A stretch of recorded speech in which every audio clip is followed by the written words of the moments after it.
Listeners, I want to paint a picture for you. Imagine that you are sitting at your favorite writing retreat center. The facilitator in front of you has just passed out some incredible prompts. You are so eager to get started. Your notebook is in front of you or your laptop. Ideas are flowing through your mind. But before you get started, the facilitator has said you must do a meditation alongside her. This facilitator talks about how meditation has changed their writing life and how they practice meditation every single day before their writing practice. And as you listen and you prepare for this meditation, you begin to deflate because there's a part of you that knows the truth. You suck at meditation, and this few minutes is going to be terrible. Raise your hand if that has ever been your experience.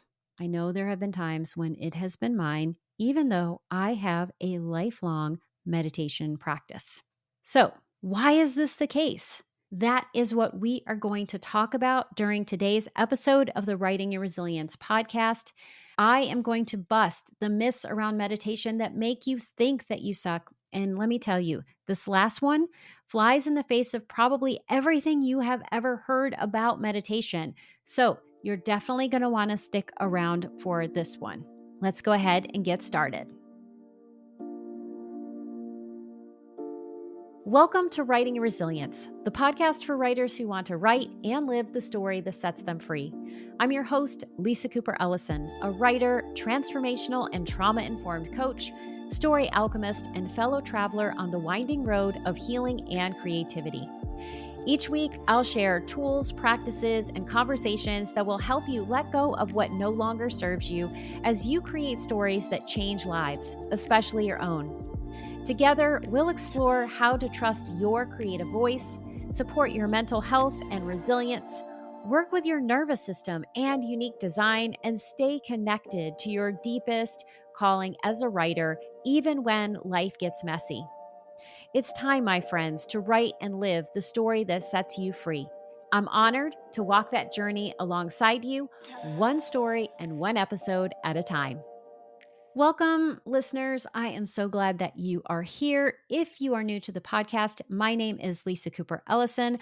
I am a trauma-informed writing coach and your resident story alchemist. And I am so excited to be here with you today to talk about an issue that I am both passionate about and that I have had an interesting relationship with over the course of my life, and that is meditation. So, we are going to talk today about what meditation is, and then I'm going to bust the 5 myths around meditation that are causing you to think that you suck at meditation. So, let's begin with this definition. And even before we get there, I want to talk about my relationship with meditation since I'm the one that's talking to you about it today. And I have been that facilitator who has talked about how meditation has changed my writing life. And I have shared it with so many people who have come to me and said, "Hey, Lisa, I love that you do this. And I either hate meditation, I don't want to do meditation, or I suck at it and I'm feeling really bad about it right now." So if you have been any of those people, this episode is for you. All right. So what is my relationship with meditation? So I grew up in a Buddhist community. I actually converted to Buddhism when I was 8 years old. I have been practicing different forms of meditation for most of my life. And there are plenty of times when I think, I have done this for a long time and I probably also suck at it. So I want to let you know, if you think you suck at it, I have been right there alongside you. And some days that is exactly where I stand. But before we get into why that's the case, let's talk about what meditation actually is so we have a shared definition of it. So, meditation is a form of thought or brain training that comes from Eastern traditions. So, the origins are Hinduism and Buddhism. That is where it comes from, though there are certainly non religious forms of meditation that people practice. Probably one of the most popular ones is mindfulness based stress reduction or mindfulness based meditation, which was made popular by John Kabat Zinn. And that is a form of meditation where you are just focusing on non judgmental awareness of what's happening around you and inside you. And another form of meditation you may have heard of is Vipassana meditation. So that just sounds really fancy, but all that is meditation where you're doing body awareness or body scanning. So body scanning is a form of Vipassana meditation. Well, meditation can be associated with different religions. We often talk about it from the East. Prayer is a form of meditation. It is a form of thought or brain training where you are focusing on a specific set of thoughts. So you can be Christian or you can be an atheist and you can practice meditation. It really just depends on you and what your interests are and the types of meditation that you are doing. I love this quote by Amit Ray about meditation because I think it really helps to solidify an understanding of what meditation is and what that goal is, regardless of the types of meditation you're doing. So, Amrit says suffering is due to our disconnection with the inner soul. Meditation is establishing that connection. So, when we're meditating, what we are doing is connecting with ourselves. And sometimes we do that perfectly. I will say not necessarily perfectly. I've never met anyone who does it perfectly. And that includes the lamas that I have met who have been practicing most of their lives and they practice for long periods of time. So even those people do not practice perfectly. But sometimes we practice better than at other times. And so what we want to do is just give ourselves a lot of grace when it comes to how we think about meditation and how we approach it. So, here's one of the reasons why you might be thinking that you need to add meditation to your writing practice. Number one, there are a lot of writing instructors who talk about it. And when they do talk about it, they will often talk about all of the research around the benefits of meditation. So, how it can calm the mind, how it can create greater clarity, how it can lead to a greater sense of well being. And there's a lot of research that has been done around a lot of kinds of meditation, but you will also find a lot around mindfulness based meditation and mindfulness based stress reduction systems. There are actually classes that are designed to do that. And so those classes have a lot of clinical data around them in terms of how meditation can create some benefits for you and how it can make you feel better. And so that can be one reason why writing instructors are asking you to do that. I have personally found that when I meditate, it helps me still and focus my mind. And because it is a regular part of my writing practice, when I meditate, it primes my brain or it tells my brain that it's time to be creative. And no matter what your ritual is, when you have one, it will prime your brain and that will make your brain say, oh, this is the time when I'm creative. Therefore, I'm going to be creative right now. So it can be an efficient way to do that if it is something you do regularly. So those are the reasons why we often think that meditation is good for us is because there's clinical data and also writing instructors are always talking about it. But what they don't talk about is the fact that despite meditating, they might suck at it or worry that they suck at it. And because you worry that they're going to judge you for saying that, no one talks about feeling like they suck at meditation. And yet, it is a very, very common experience. And it's often related to two things. Number one, the story that we're telling ourselves about what meditation is or what the meditation experience actually is, based on looking at someone's outsides and judging their insides, and also related to these myths that I'm about to bust for you. All right, so now let's get to those myths. Myth number one, the goal of meditation is to stop thinking. And people who are good at meditation are able to not just stop thinking, but stop itching their nose, itching their arm, fidgeting, and worrying about whether or not their feet are falling asleep. Let's go ahead and bust that myth. There are some meditation practices where the goal is to empty your mind of all thought. But there are plenty of other forms of meditation where that's not the case. So if you are doing, say, a mantra meditation, or maybe you are engaging in prayer, you might be repeating a thought or an idea either out loud or in your mind. You could also do forms of meditation where you are watching your thoughts go by. And often, when we're doing those forms of meditation, there's an anchor that we use. And when I talk about an anchor, I'm talking about some sort of physical thing that we're doing that helps us engage with the present moment. So maybe you're focusing on the feel of the breath coming out of your nose, or the way you're breathing out through your mouth, or the feel of your feet on the floor. Those would be considered anchors. And so we use those anchors to keep the mind from getting into all of the soap operas that we get into within our lives. But here's the reality: you may see someone who is sitting so still and it looks like they are so serene, and they could have a major drama or fight happening in their brain at that moment. And that's because our minds are designed to think. That's what they do.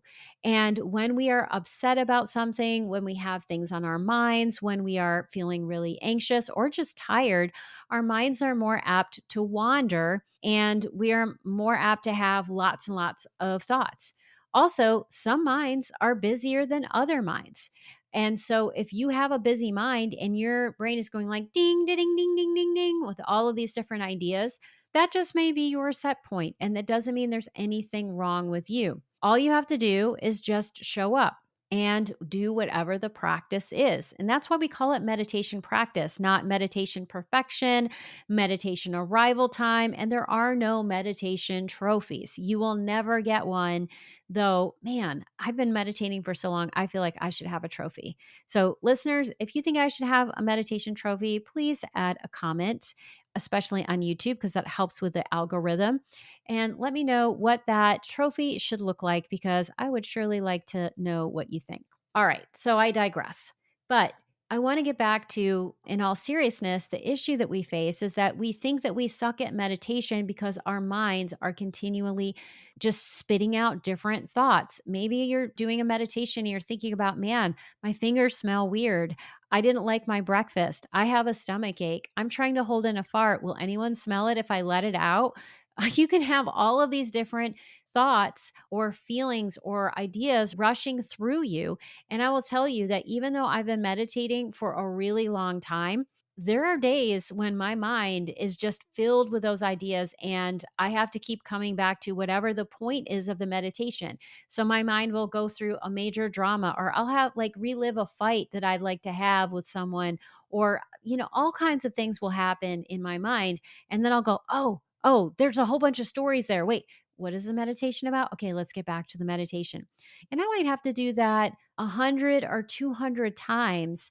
And that's just the reality of meditation.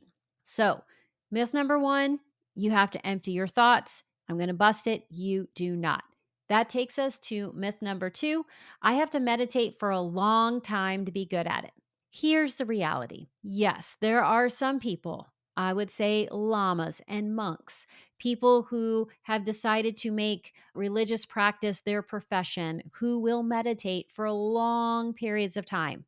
There are also meditation practitioners who will go to retreats where they will meditate all day long. But for the most part, you want to meditate for the amount of time that feels good for you. And I'm going to tell you a little story about when I was 8, 9, 10 years old in a Buddhist community and what did not feel good. Okay, so I was like any other kid. I was fidgety. I was itchy. I was, wanting to go play and do other things. But I was actually a serious practitioner of Buddhism. So I would go to these Buddhist meetings or sanghas where we would do a chanting meditation. And there were lots of times when we have our meetings and we would meditate and chant for, I don't know, maybe 15 minutes. And that felt pretty good. That was pretty easy for me, though. I'll be honest with you, I liked 5 a lot better. But sometimes I would go to these meetings and we would begin chanting. And if there was a clock, I was watching that clock. And one time I was watching that clock and 15 minutes passed and everybody kept on going. And then we got to 30 minutes and I'm looking around and everybody is still extremely still and they are extremely focused. At least that's what they look like on the outside. And they are having no problems with it. And what I'm noticing is how asleep my feet are. And the clock keeps ticking. And the more the clock ticks, the more I'm noticing the different nuances of the different ways that your feet can fall asleep. I actually started flicking my feet to see if they felt like my feet anymore. And you know what? I'm going to tell you, if you sit in a kneeling position for long enough, it will feel like your feet are not only dead, but they are corpse limbs that belong to someone else. And you might begin to wonder if they are actually dead and whether or not they're going to revive themselves. This is the kind of stuff that I would think about as a kid. But on the outside, I wanted to be like the cool Buddhists who seem to be, sitting there and not having any problems. So I would try to sit there to the best of my ability as still as possible. But all of this stuff was going on in my head. So I'm going to tell you at 9, 10 years old, 2 hours of meditation was way too long. Sometimes, even as an adult who has meditated for a long time, a certain amount of time might feel like a long time.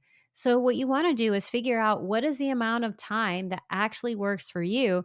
And I'll be honest with you, whatever you can do consistently is the right amount of time. For some people, that is 1 minute. For others, that is 5 minutes. It could be 10 minutes, but it doesn't have to be long periods of time. If you're sitting there for long periods of time and you are just waiting for, the time to be up, it's actually not doing that much for you. It's not beneficial.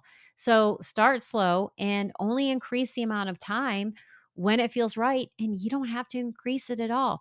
You can stay with whatever that original time is and just keep consistently showing up. So that's the second myth. Now let's get to myth number 3. I have to do something special. So people think when they hear meditation practice that they have to have some sort of special instructions or do something really special in order to actually call it meditation. But you can meditate and do anything, especially if you're doing mindfulness meditation, which is about just being in the present moment. So you can make washing the dishes into a meditation where you are focusing specifically on each individual step. Making tea can also be that, or any kind of activity, cooking, running, you name it, painting, writing. Writing itself can be the meditation. And I will tell you, this is a meditation practice that I give to people who hate meditation. Start with a prompt. Here is what keeps me from being present, and write all of those things down. The end. That is the meditation. So you can do anything and have it be a meditation. It all depends on your intention and whether or not you are focusing on being present and training your mind in some sort of way, which is usually training your mind to be more present. And that leads to myth number 4, which I've sort of busted, but I want to go into it a little deeper. And this myth is that meditation is always done while sitting down and your eyes closed, preferably on some sort of meditation cushion or a mat. That is entirely false. I've just talked about different activities you can do that are meditation, but I want to talk about different kinds of what you would call more traditional meditation that aren't just sitting there. And in fact, I would say if you're a trauma survivor and you don't want to close your eyes, regardless of what you're told, you do not have to close your eyes. And in fact, when I'm doing meditations for people, I will say you can close your eyes or develop a soft gaze towards whatever's in front of you. The whole goal is just to allow yourself to go inward by not focusing on something. But there are meditations where you keep your eyes open and you are focusing on, say, a photo or an image or something else. So that's just one piece about what's happening with your eyes. The other is about what's happening with your body. Some of my favorite meditations, the meditations that allow me personally to be the most grounded as someone who is a trauma survivor, are meditations that involve movement. So one of my favorites is Soles of the Feet. And this is a meditation where you are standing and you are simply focusing on the soles of your feet and on what happens when you move in different ways. So how do the soles of your feet and the muscles in your legs change when you do that? Thich Nhat Hanh, in his book, Breath is in Every Step, has a beautiful walking meditation where you are being very mindful and intentional about your steps and about the thoughts you have when you are walking. So, these are some very specific ways that you can do what would be called more traditional meditation, or what you might think of as more traditional meditation, that are movement based. Again, I would say if you are a trauma survivor or you are a person who has a really busy mind and you do want to meditate, then I would say try one of these movement based meditations as a starting point and see what happens. You may find that your brain actually stills more and that you feel more successful as you do it. That leads to myth number 5. And this is the most important one, especially if you are a trauma survivor. And it is the one that is probably going to blow your mind if you haven't already heard this. While meditation has a lot of benefits, it can actually be difficult and downright harmful for you, especially if you are a trauma survivor. And there are 2 reasons why that could be the case. So, if the trauma you incurred is physical in nature, so let's say sexual abuse or sexual assault, or there are some sort of physical violence that was involved, and you're doing some kind of meditation that takes you into the body, if the body is not a safe place for you and you're trying to do meditations like that, you may feel extremely anxious and you may want to stop. If that's the case, you listen to your body and stop trying to meditate like that. This is more likely to happen if you are doing these kinds of meditations on your own. So, if you want to test the waters to see if this kind of meditation is going to be helpful to you, I would say do a guided meditation. That guidance is going to cue your brain to work in certain ways. And also, it's going to limit the amount of time that you are doing the meditation. The Insight Timer app has a lot of great meditations. And like I said before, you don't have to do this for a long period of time. So start with 1 minute or a 5 minute meditation and see how it goes. And if you like it, you can always extend the time rather than trying to commit to something that is too much from the start. All right, here's the other reason why meditation may be the exact worst thing for you to do. If you are experiencing a lot of depression or a lot of extremely anxious thoughts, or you're experiencing suicidal thoughts, if you are sitting in a meditation where your brain just starts going down a rabbit hole of whatever those dark thoughts are, you can actually get stuck in those dark thoughts. And then you can get into an emotional spiral that takes you down even further. Again, this is why guided meditations can be a great place to start or a great place to stop. Like, you never have to graduate from doing guided meditations. I personally continue to do guided meditations on a regular basis because I find it helps with my busy mind to have someone else guide me. Do I also do silent meditations or walking meditations where I'm the leader? Yes, I do. I also do chanting meditations and all kinds of other forms of meditation. So my repertoire is pretty extensive. But once again, I've not told myself I have to graduate from doing guided meditations. I find them to be really helpful. So those are the 5 myths that people often are buying into, and they might be the reason why you feel like you suck at meditation. And if you think that I've missed one, please put in the comments what you think the myth is that we might be falling into, or the reason why you feel like you stuck with meditation that I have yet to address, because I will address it in a future episode. All right, so I want to wrap up with a few different things that I'd like to say. Number 1, meditation is one way to calm the brain and to train the brain to see things a certain way or to have certain kinds of non-judgmental experiences. But it's just one way. It is not the only way. And so you have lots of choices regarding how you work on things and specifically what you do with your writing practice, because it's more important to have a ritual than it is for that ritual to be meditation. All right, number two, you can't suck at meditation. Meditation is a practice. And when we are practicing, we all have good days where we seem like we're better at it. And we have bad days when we aren't feeling that great at meditation. And often those bad days are due to something happening in our environment that makes us feel distracted or anxious, or something going on in our bodies. Like maybe we feel sick, or we're really tired, or we're having some other kind of physical experience. There are lots of different kinds of meditations that you can choose. And what's most important is that you choose the one that works for you. If you choose something that works for you, whether it is meditation or not, it's likely to boost your creativity. But as always, if it feels bad, don't do it. That's the most important thing, especially if you're a trauma survivor. Give yourself the agency to say no. You, your body, and your mind will thank you for it.